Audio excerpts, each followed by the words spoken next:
Welcome to Friday Fish Facts. I'm your host, Ron DeSantis. As you can see, we're doing a complete rescape of our 29 gallon here. Ashley's already been in and we've been ripping out a lot of plants in here. It was kind of a mess. It was more of a breeding tank for us. So we had a bunch of fry and stuff swimming around in the middle. But we're gonna kind of change things up for a bit.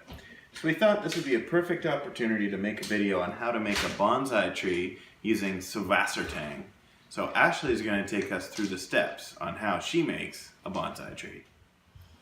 So I have this piece of spider wood that it was already established in our tank. So it was already submersed and it was okay to stay in the tank. It's not going to float up to the top. And then I have to have something to attach the Subwassertang to. So I cut up little pieces of sponge and put them on the areas where I want this to look like a bonsai tree.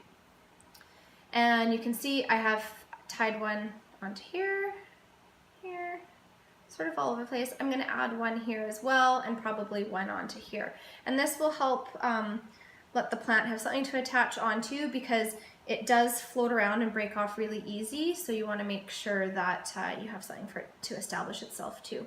And I just used regular sponge from the store that I would use for washing dishes.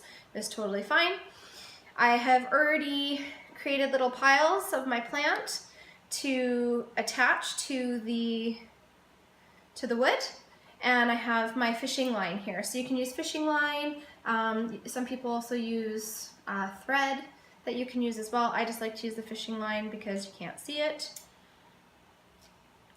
And if you've seen our Java moss video, it's very similar to that. So I'm going to take my little group of my Subwassertang, and I have one little batch that I'm going to put on this one side. So I'm going to start putting it on top here, and I'll tie it into place. And then once I have that one tied into place, I'll do one underneath as well. So that way the sponge is entirely covered with the plant and will hopefully attach onto it quite nicely. And I just tie it, make sure I do a few throws of knots so it's nice and secure.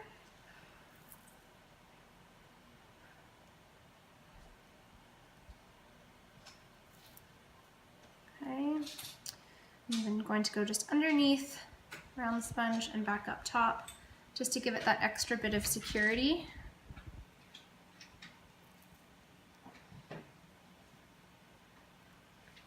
There we go. So now I can trim the fishing line so no one will see it. And I can do the same thing on the other side.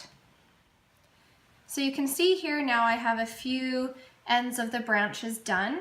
And what I've actually done, you actually won't be able to see it very well because of the fishing line, but I've actually gone over multiple sides of the branch, tying it in place in multiple areas to really hold it onto that sponge. So not just one time and around, but I've actually gone at different angles to approach it to tie those knots.